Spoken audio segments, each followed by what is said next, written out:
Good morning, good day, good evening, good night, everyone. Welcome to another episode of the Flare Factor. This time we will be here with Richard from Spectra, and he will explain to us everything about Spectra, what it is, why it exists, and when-ish it is coming to Flare. He can probably not give a date, but that's what we'll be talking about. So to start off right away, I think, Richard, can you introduce yourself? Tell something about yourself and Spectra. Yeah, of course. Yeah, hey guys. My name is Richard, and I'm a DeFi degen and currently work in governance and in BD at Spectra, and like maybe just talking a little bit about my background. Like originally, like I'm from IT security auditing, specifically in banking and in e-health. So like I work for basically just for one company, but working in projects for like IBM, etc., and was mostly focusing on that. And then DeFi Summer came along. I ran a couple of Ethereum miners like back in, I don't even know, like 2017, 18, something like Sounds this. about right. Yeah. And then when DeFi Summer came along, I pivoted completely into DeFi, cut all my corporate ties, and became a full DeFi degen. Yeah, exactly. And so far, like the journey in DeFi has been pretty great. And I mean, I guess we're all like here in this space, so I guess yeah. um yeah, All right. that's it about me. Yeah. What about Spectra? What is Spectra, and why is it coming to Flare? Yeah. Basically Spectra is a yield tokenization platform. So like you can think of it, or let's maybe talk about the problem and the solution kind of way. So for example, like let's assume like everyone in DeFi is all about yield, right? And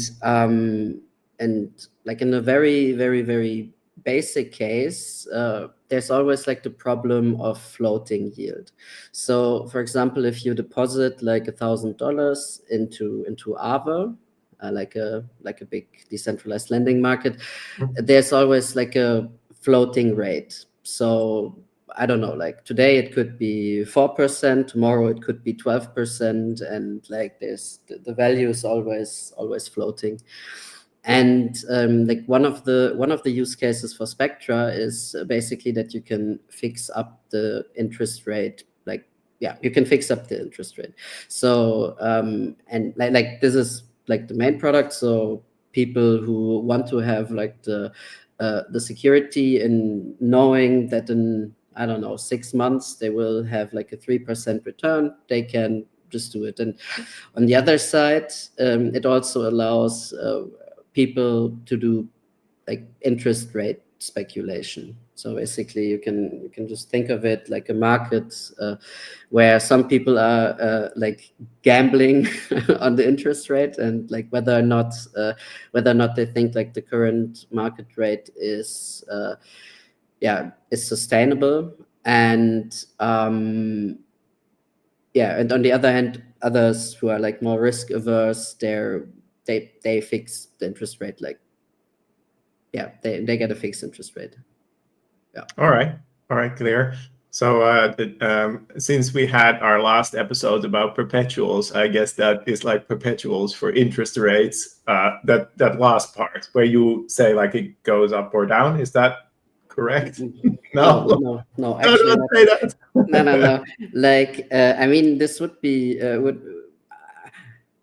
I mean, this is like a cool product that could probably also be developed at one point, but here it's more like implied. Like like the traditional finance analog would be a future rate note. So it's more like tokenizing the rights to the yield. So when you tokenize, for example, let's go to the example of like tokenizing $1,000 worth of interest-bearing token on Aave, and then you say, I don't know, there's a pool that has a maturity of 1 year at whatever 10%. Then you can then basically, if you think about the yield token, which is basically like kind of like the tokenized rights, like they're not rights in the legal sense, but like rights in the smart contract sense, where you then get like the yields over like the entirety of the next year until this pool basically runs out. And so it's more like a yield stream that you can Okay. And I think you're gonna have to also explain that with the UI at some point. So showing us what people do and what that means. Yeah. Like I can definitely do that. Perfect. Yeah. But yeah, like really, it's you can, like, the easiest way to think about it is just like on day one you deposit $1,000 there, and like they remain there, and then over 1 year, like those $1,000 earn yield, and if it's like, let's say on average it's 10%, then like the yield part of it will gain like the $100, and the $1,000 remain like basically at this and this is like how it works. Like, okay, all right. Yeah. Okay, so you're really like separating the yield from the original Exactly. Exactly. And this is like in DeFi, like those concepts have names. Like the fixed part is basically the principal token, the PT, and the other part, like the tokenized yield, future yield rights, are the yield tokens. And yeah. Okay, all right. So a little bird told me you're coming to Flare. So why are you coming to Flare? I mean, it's like, I think it's a huge opportunity for Spectra to grow there. I mean, it's a pretty interesting.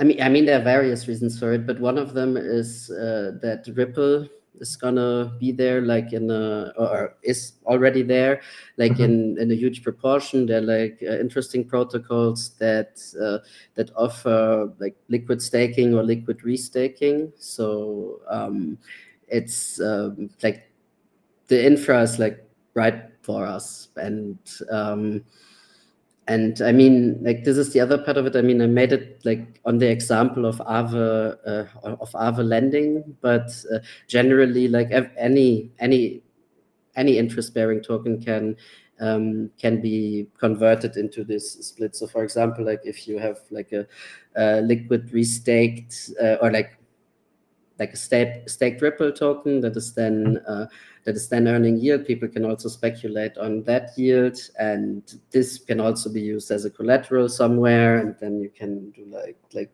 some really advanced DeFi strategies, which are pretty cool. and I mean, Ripple is like the fourth biggest cryptocurrency that there is, something It's like one of this. the bigger ones, yes. Yeah, and I mean, there's like institutional backing, and there's a huge community. So yeah, I think it's great. It's a great strategic it's a great strategic move there to move there. Okay. Yeah. Well, happy to hear that, of course. Have you already had a chance to interact with the Flare community a little bit? No, right. not yet. Like, I mean, I've been just in lurking and reading mode so far. Yeah, so this is the first interaction point. All right, so welcome. I think you'll find that they're an active bunch. The community is an active bunch, and the ecosystem partners are all super happy to help each other. So Okay.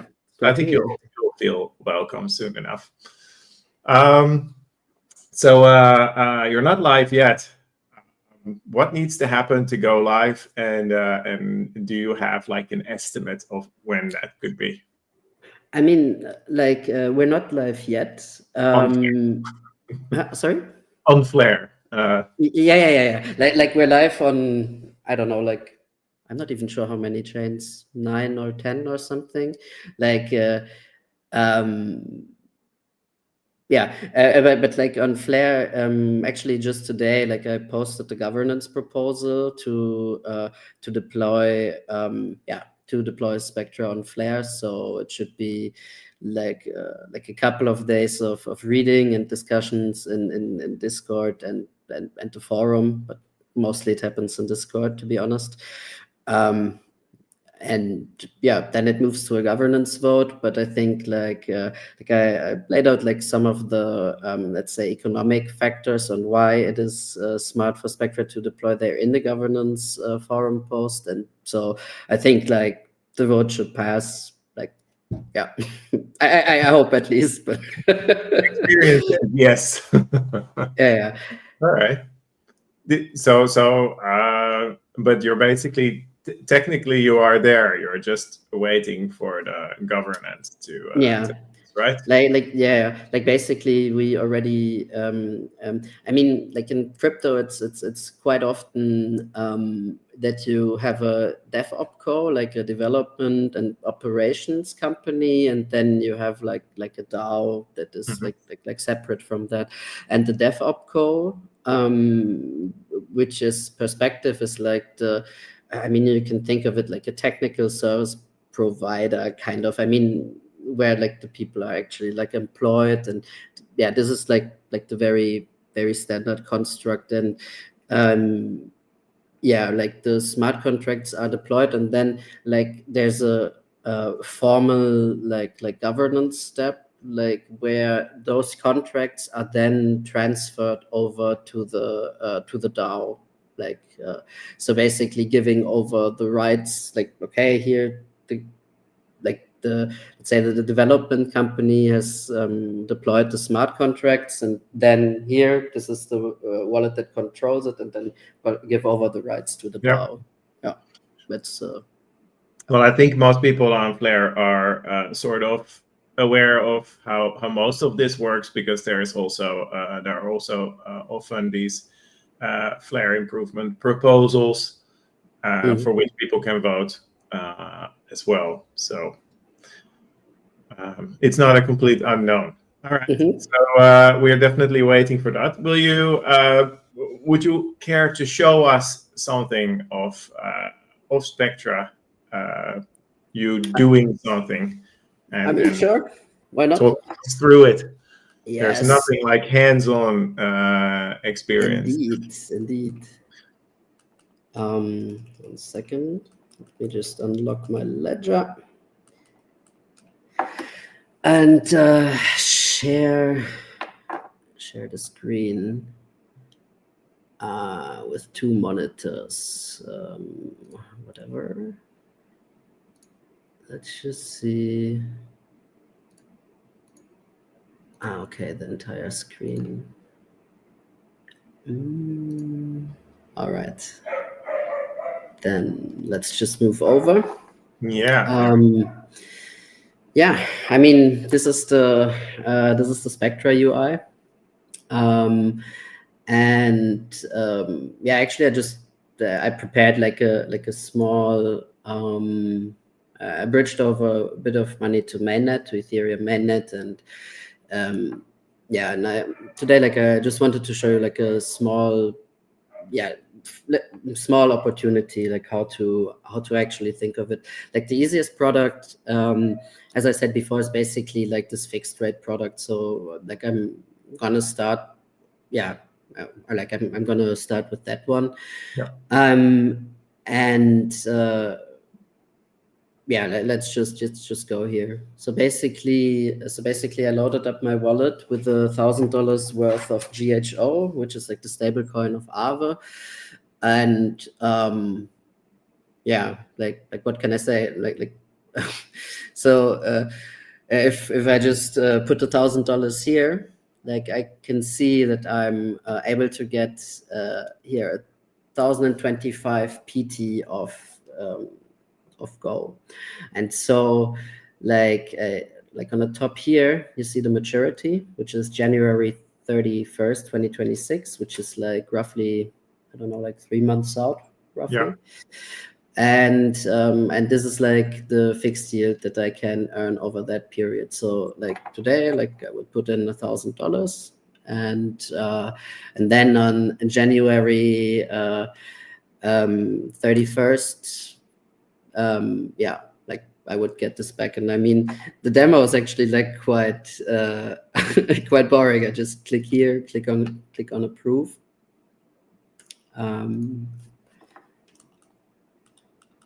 Like this.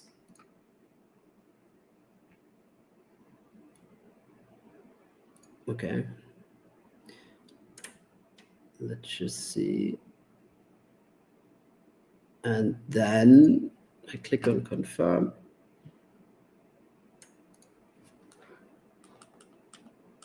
Like this.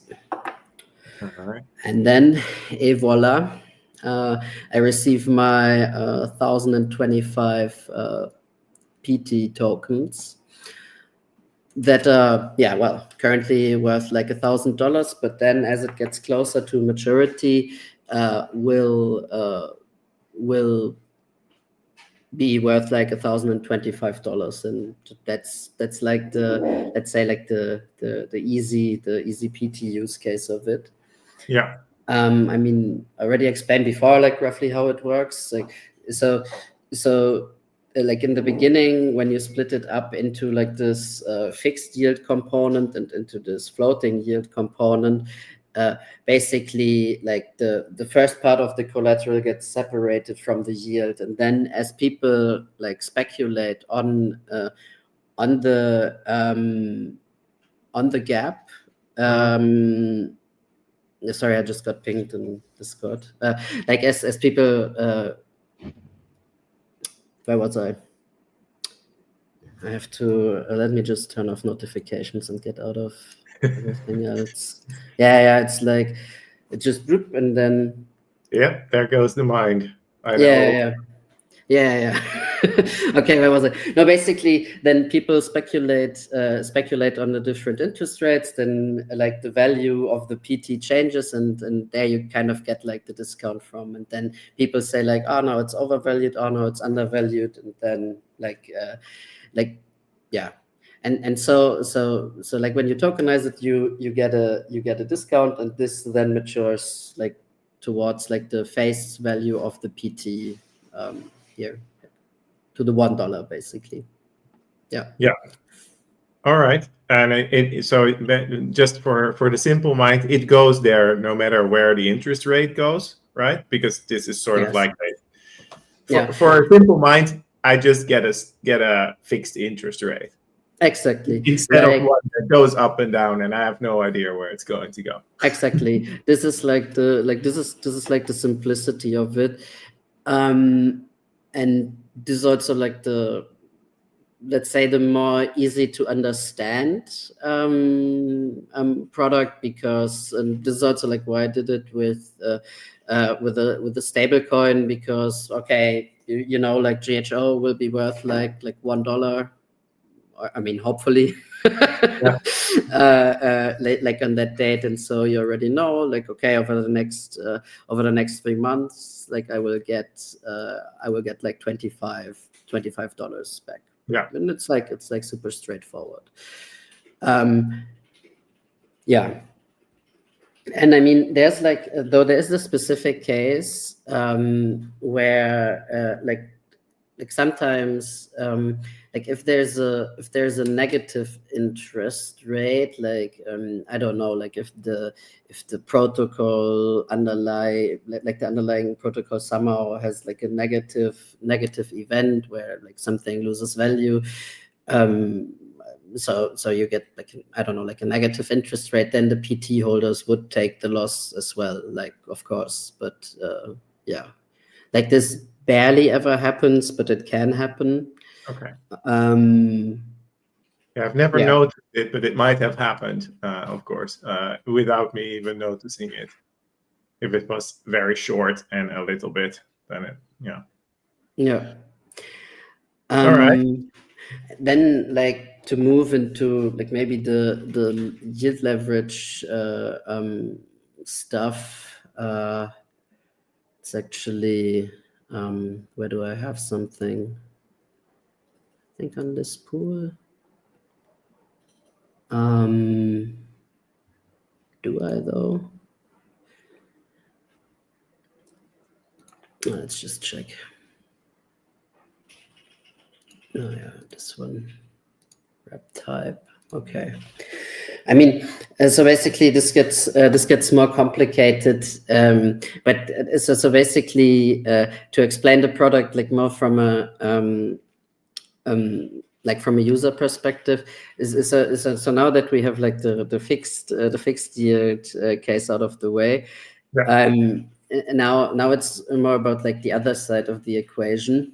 So basically, like as I explained before, you are tokenizing the yield rights, or like the yield stream, like in this case, for example, until December 31st, 2025. And so like this is just like a very, very minor position that I have like in the hyperliquid or hyper EVM ecosystem, where yeah, basically I just like staked a bit, and I'm just exposed to like the yield that is there. Like how this one works. So let me actually just open like a position. So like I think if I just do it with gas tokens, it's like a bit weird. Let's just state the same example of state go, and hope that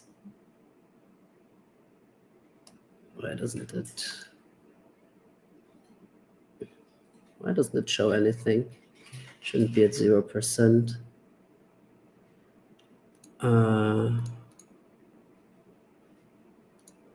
What the implied APY? Okay. Let me just.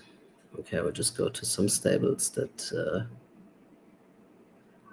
another stable coin that shows like some normal values. Okay, yeah, this one. Okay. So basically, like I'm showcasing like the yield token example now on the case of USR, which is the stablecoin of Resolve. Like as I explained before, like you have this like this yield stream, and but you also have like an actual yield. So when we go back to like the first example of tokenizing $1,000, and like let's say today the yield is like 10%, but you expect it to be like, I don't know, at 12% or like 15% or whatever, like in the coming days, then there's like an opportunity for a trader to basically say, hey, I'm gonna buy the yield rights that are like in an AMM, and then basically make the money on that on that difference. If it turns out to be true, then Exactly. then it's actually worth something, right? Exactly. And like from the pricing perspective, this is always like what is kind of a bit difficult to understand. Like if you're not familiar with like interest rate trades, like when is it actually profitable?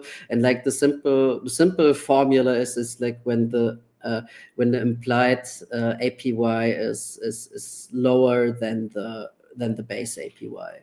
Like then there's actually like a not really an arbitrage opportunity, but a carry trade opportunity, like where you I mean it's also a carry trade opportunity, but basically then you can buy the rights, and then you basically make like you're in profit, basically. Does that make sense? As long as so as long as the blue line is above the green line here, you can make some money. Exactly. Yeah. Exactly. Yeah. No, this is this is the right intuition. Yeah.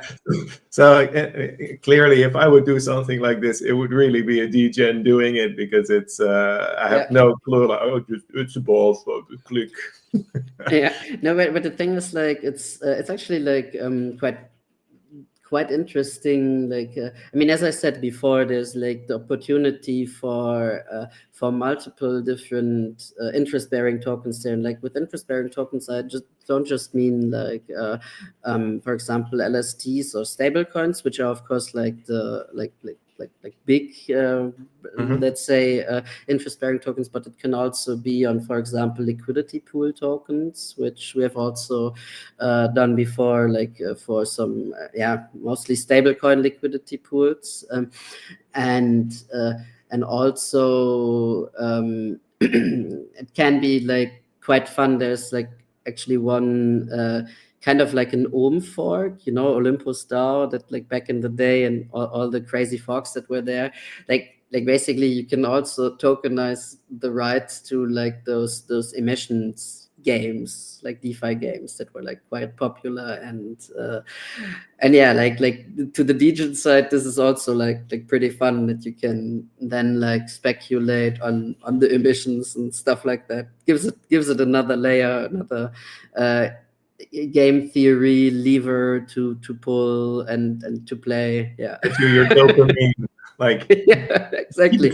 And I mean, like, if you remember like those times, like, and I mean, that you had like some crazy APIs, because like how it works when you actually buy it, like you buy the stuff on leverage. So for example, like here, like if I spend okay,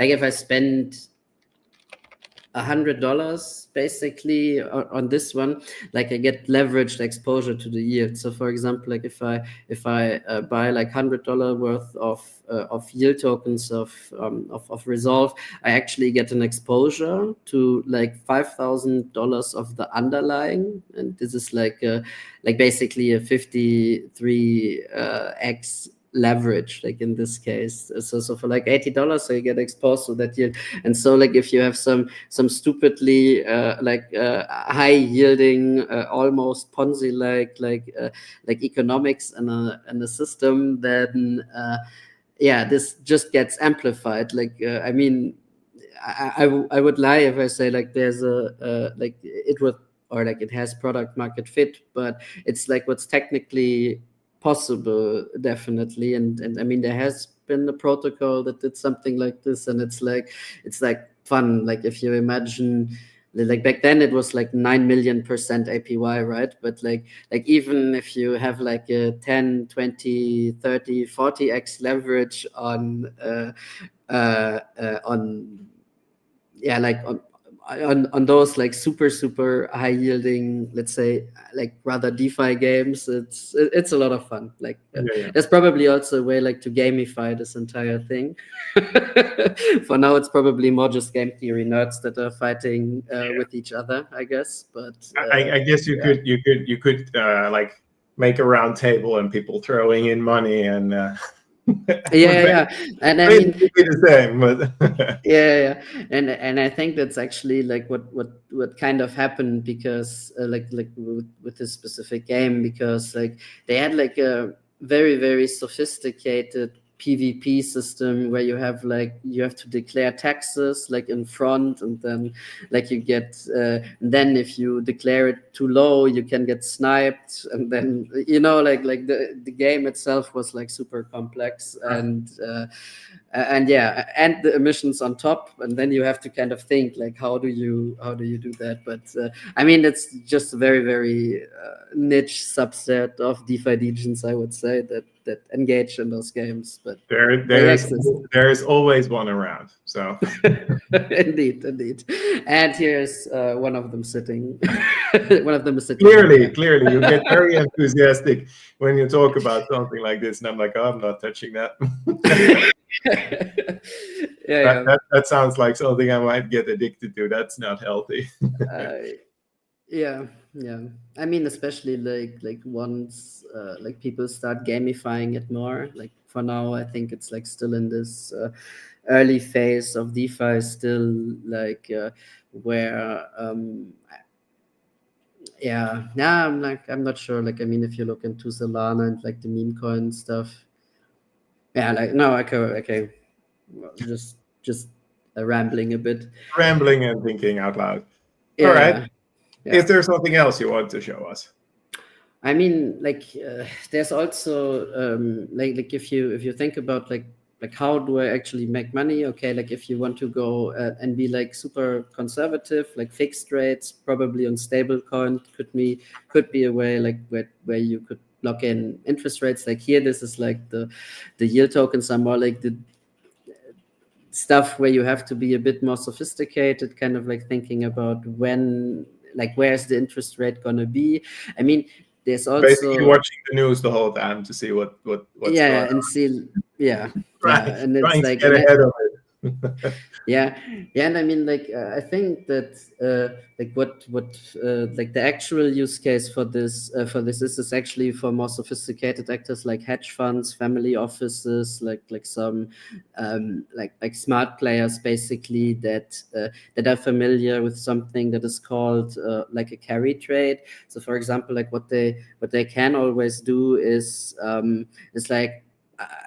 I don't know, like you see something that is currently yielding like 17% or something, you can buy the rights for it at 11%, like implied APY. So you have like kind of this spread in yield, and then if you already like those guys are usually like using leverage, like depending on the sophistication of it, and so for example, like they have I don't know, like $1 million on Aave where they're earning 4%, and they borrow something for 6%, and then they just buy the yield rights on leverage just to earn like the 17%, and then use that kind of to pay back their like the money that they borrowed, and like but those are like really yeah, those are like the main or the most important strategies, but it's mostly for institutional players or people who really know what they're doing. It sounds also like you have to be behind your computer quite a lot to make sure Yeah, that nothing goes out of sync. yeah, I mean, yes, like if you do it manually for sure, but like those strategies are like usually automated, like yeah, like those are usually automated. Yeah, And otherwise it would go nuts. You could only run one at a time, and you'd be like, yes, yeah, for sure. But all right. yeah, and then like maybe also what is also always possible is as with any or not with any DeFi protocol, but like similar to like how it works on Uniswap or on Curve or like other AMMs, you can of course also provide liquidity for different pools. So it's like and here you can also think about like how does it work technically. Or let's first explain the why before I go into like how does it work technically. So basically, like when you have this this to go back to the example of $1,000 like on Aave, and you split it up into the PT and into the YT, like the collateral is still the same, right? Like you still have those, let's say $1,000 deployed on Aave. Now it's just split up. And so like if you are a liquidity provider who wants to provide liquidity, then you can do that, and then you basically make the market as a liquidity provider for the people who want to speculate on the interest rate. And I mean, So it's the liquidity instead of having to have a market maker. It's a pool. Yeah, we happened to discuss exactly the same thing when it came to perpetuals last time, where you have these two different, like the makers and you have the liquidity pool. So I think I think that's great. I actually understood something there. Yeah, Awesome. like the perpetuals protocol, like they probably explained it like that they have a liquidity pool, and then some fees go to the liquidity pool when the traders Yeah, exactly. lose, kind of, When the and person who bets loses, basically it goes into the liquidity pool, and when yeah, the person wins, it takes it out of the liquidity pool. That yeah, was the basic concept. yeah, yeah, the classic GMX model, kind of, yeah. All right. I think maybe it's a good time to take some questions. I'm pretty sure we have some questions from the audience. All right. Well, someone is excited. So when will it launch on mainnet? Is it Like, possible to do live? like I can't give a concrete timeline. However, like I will say that I mean I just posted the governance um, proposal today, and there's like a 7-day period of like discussions, like a formal criterion, and yeah, and then I will say like the development company has already published contracts in our governance forum or in the Spectra governance forum, like yeah, so check out the governance forum. Check And out yeah, there, say that you're for, then when the voting happens, vote for, and it will be there soon. yeah. All right. Let's see if we got something else. Yeah, how does yield trading work?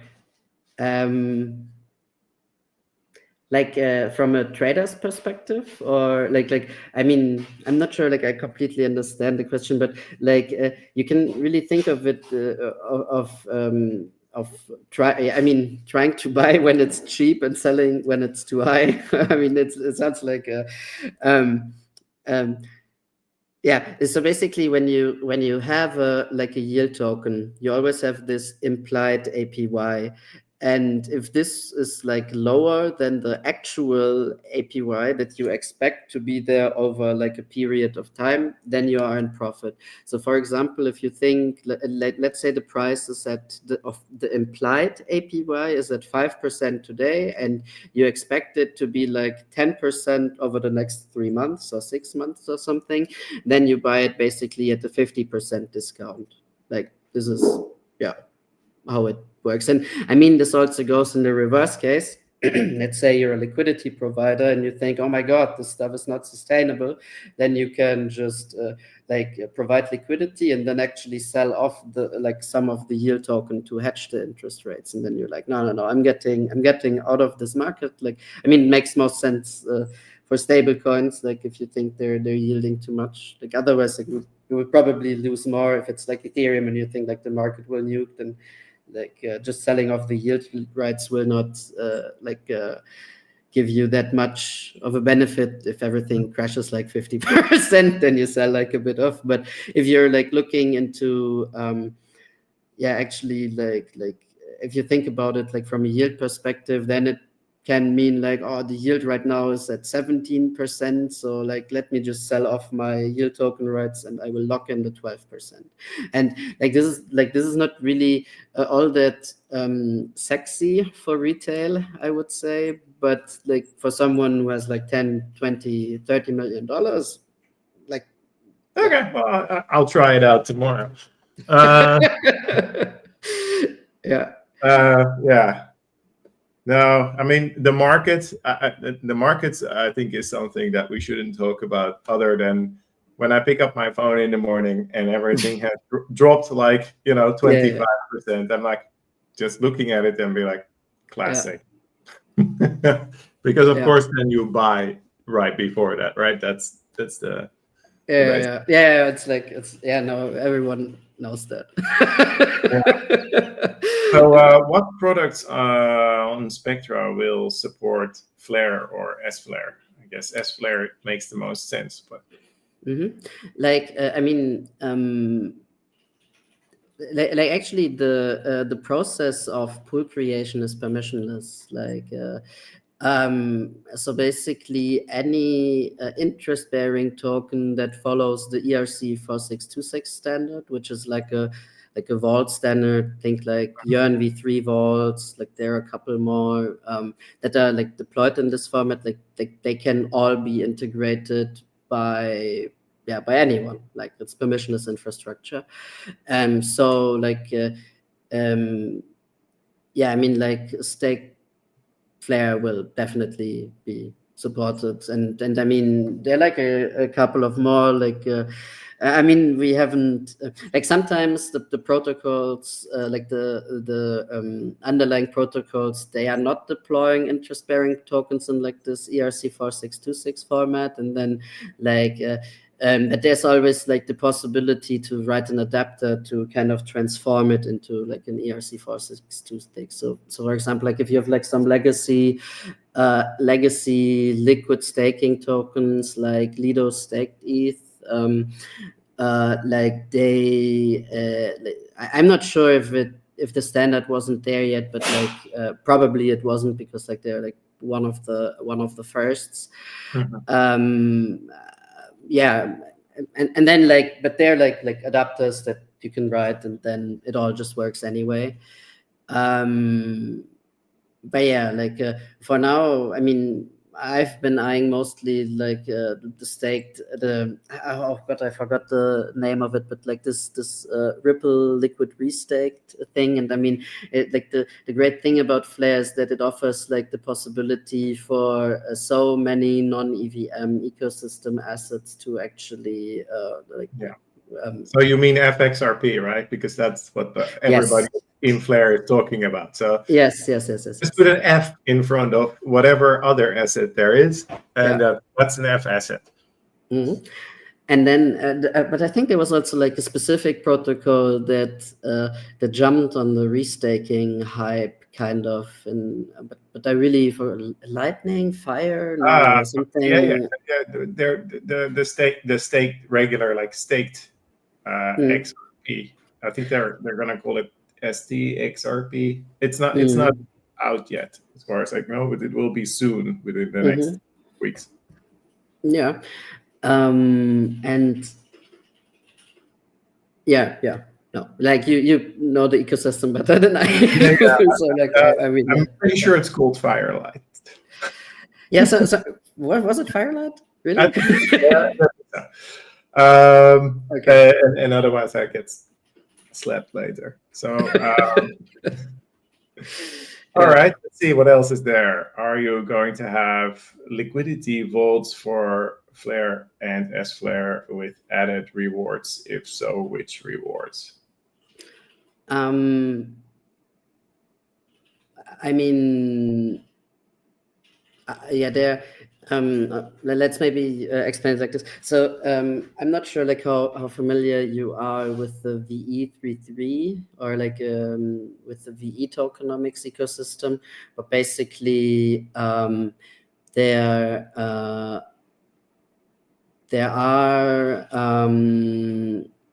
like things that are called vote markets, and like those vote markets or let's do it another way. So basically, like the Spectra token has an emission schedule, and like those rewards are funneled basically to different liquidity providers.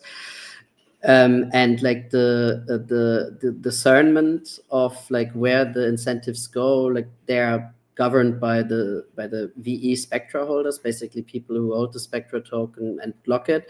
And those votes, like where actually like the emissions go, they can be influenced by something that is called a vote market. So like protocols, like what happens quite a lot in DeFi with a lot of protocols is that some protocols, they post something like called a vote incentive or a bribe, and then like they basically buy the votes of the stakeholders to direct emissions to it. And it's actually it's and then like those protocols then get like a discount basically, and it's like economically like a smart thing to do. Like actually the Curve ecosystem was like the first ecosystem that where this vote market emerged organically. And there's always like a multiplier there. So for example, your like someone posts a bribe for like $1,000, and I love that we're just talking about bribes. It's definitely a new era. Yeah, go ahead. Yeah. No, but it's actually like a very standardized concept by now. Like if you look into other ecosystems, like I don't know, like on Sonic there was Shadow, on Base there was Aerodrome, like what emerged like organically in 2019. No, 20, when was it actually? 2020 or something, like when Curve launched, or was it 2021? Like, Don't look at me. Don't look at me. okay.